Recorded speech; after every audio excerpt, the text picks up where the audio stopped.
Вітаю на каналі Хата рецептів. Сьогодні приготуємо смачну та ніжну закуску з гарбуза.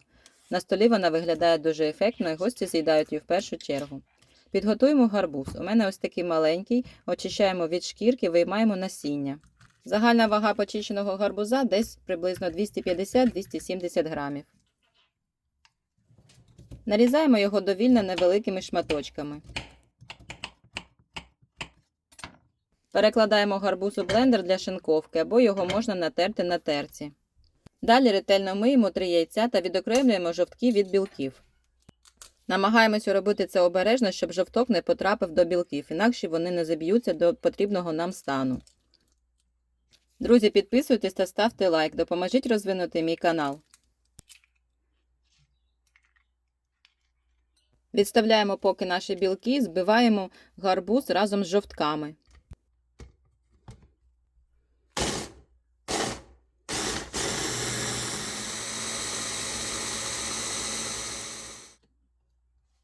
Далі туди ж всипаємо 3 столові ложки звичайного борошна,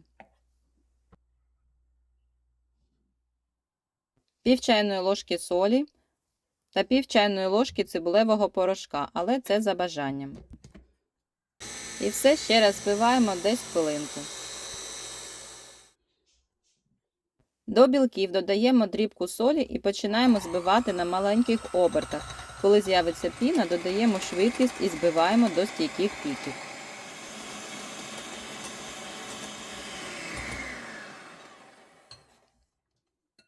Перекладаємо збиту гарбузову масу до білків і акуратно силиконовою лопаткою вимішуємо білки в тісто до однорідного стану.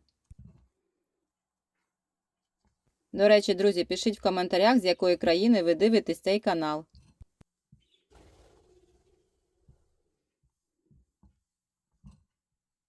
Невелике деко застеляємо пергаментом. У мене розмір 30х24.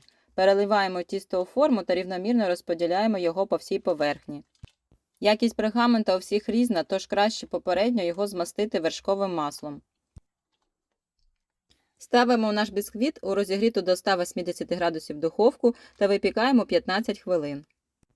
Таке тісто дуже швидко випікається. Знімаємо його з деко разом з пергаментом та даємо повністю охолонути. У цей час робимо начинку. Беремо 50 грамів майонезу та вичавлюємо туди 2-3 зубчики часнику. Додаємо 100 грамів натертого сиру моцарелла або будь-якого іншого, який вам до вподоби. З м'яким плавленим сиром теж буде смачно.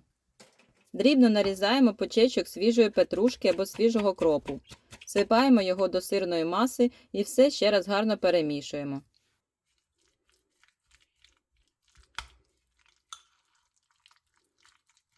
Все, начинка готова. Наш бісквіт тим часом охолонув. Знімаємо з нього пергамент та викладаємо на застелений кулінарною плівкою стіл. Я зробила помилку, не змастивши пергамент маслом, тож відокремити його від бісквіта було важкувато, але на смак та зовнішній вигляд це не вплине. Змащуємо гарбузову основу рівномірно по всій поверхні сирною масою.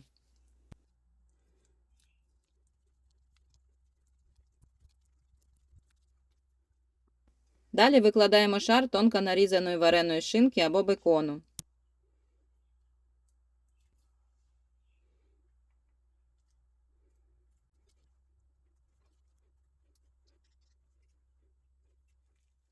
Далі ось таким чином все щільно загортаємо в рулет. До речі, з начинкою можна експериментувати. Таке гарбузове тісто гарно поєднується з вареною або копченою куркою, або просто зі смаженими грибами. Замотуємо наш рулет харчовою плівкою та ставимо його у холодильник стабілізуватися мінімум на 2 години.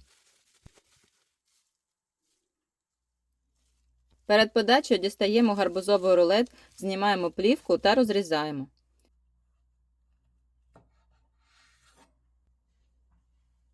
Ось така красота у розрізі у нас вийшла. Готується ця закуска дуже просто та швидко. Такий святковий рулет дійсно дуже смачний, з легким чесниковим присмаком, де гарбуз майже не відчувається. Загалом смак ніжний та гармонійний. Обов'язково приготуйте цю страву та пишіть в коментарях, як вам цей рецепт. І смачного!